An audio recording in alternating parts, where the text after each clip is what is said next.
ډیرو درنو خوږو کتونکو ته به څوم افغاني ستاسو په خدمت کې یم او په خپله خپرونه کې ستاسو هرکلی کوم.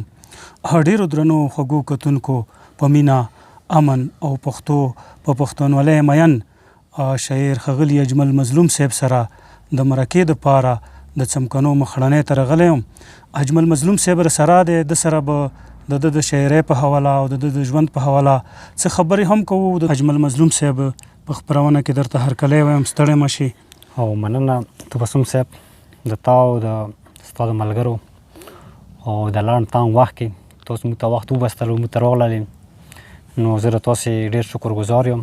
زه د تاسې مننه کوم. مننه اجمل صاحب. ما سره داسې الفاظ نشته چې زه د تاسې مننه پې هغه کوم. زه مشکور یم د تاسې ډېر زیات. ښاد اوسې مظلوم صاحب. مظلوم صاحب خبرې خو ډېرې دي او تونه به کلام هم اورو. اجمل مظلوم صاحب د څومره موده کېږي او د کله نه مو د شاعري شروع کړي دی؟ یاره تبسم ورور شاعري چې کومه ده شاعري خو د ما د سکول دور نه به دا شعرونه میرونه لیکلو، خو ډېره شاعري چې د سکول د دور راپرته دی. بیا داسې ټایم راغللو چې دلته 2010 کې له کثیر مخکې مو شاعري کولې، خو یو داسې ورځ وه چې ما ورته ویله چې ته را شاعره ته دا لږه شاعري میري کوې. ما له بلکل شاعري د کوم ورسره کېناستلم او شوه د کوم غزل مزل و دا مو ویر کړلو چې ویې لیدل ویله چې نه دا شاعري خو دا شی نه کېږي. شاعري خپل یو دستور لري، یو اصول لري، طریقه لري.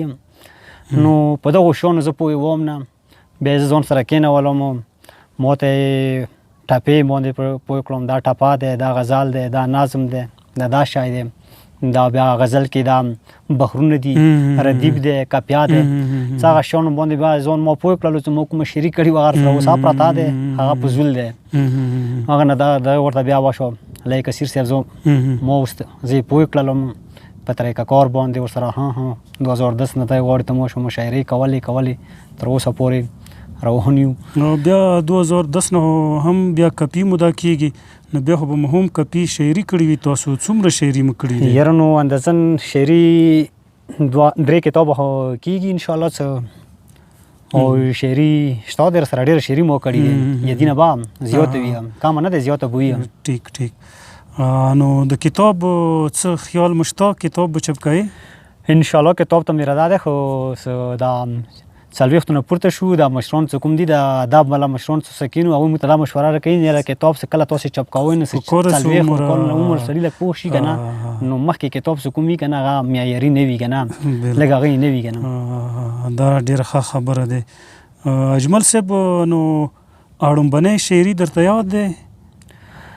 اړومبني شاعري یاره نو هغه څه و چې اړومبني تاسو لیکلي وو، که درته یاد وي یو نیم شعر که درته یاد وي؟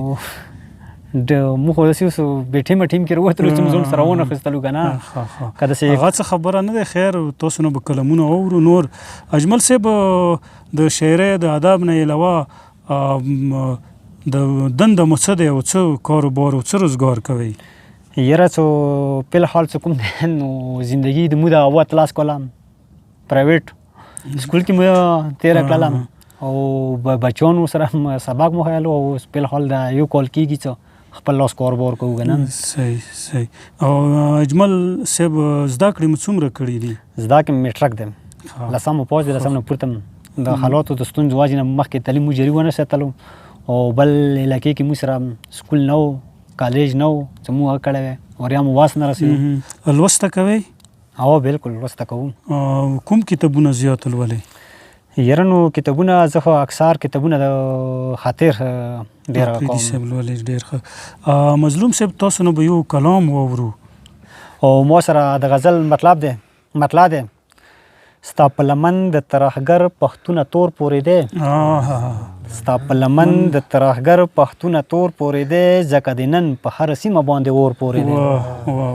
او بل شعر دی د امیدونو د ارمان په تنکي فصل زمونږ نه یو خبر د کوم ظالم د لاس لور پورې دی. او بل شعر دی دوا کوه چې راسونه سوځي پرې چې نوځي، د عشق ډوډۍ مې ستا د مینې په تانور پورې دی. بیا وایه اجمل مظلوم صاحب ډېر دوا کوه چې راسونه سوځي پرې چې نوځي، د عشق ډوډۍ مې ستا د مینې په تانور پورې دی.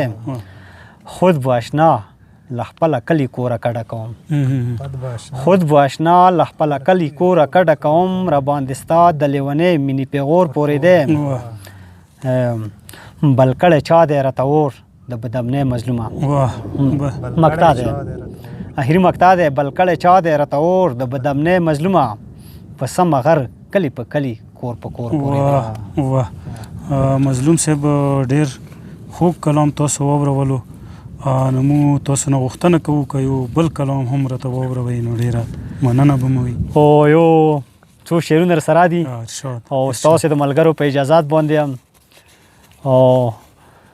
رومني خوند ورکې دی که لاړو هغه کلی کور پرېښودو که لاړو هغه کلی کور پرېښودو ما ته یې ټول عمر پیغور پرېښودو او بل شعر دی نن میخانه کې عادتي شرابي د میو ډک جام نسکور پرېښودو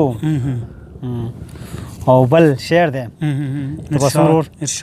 زما په سپینه لمن مونځ کېدلو زما په سپینه لمن مونځ کېدلو بس یو سړي راته پرې تور پرېښودو او بل شعر دی خود به پرې سوځمه د شمې په شان ما ته د بل د مینې اور پرېښودو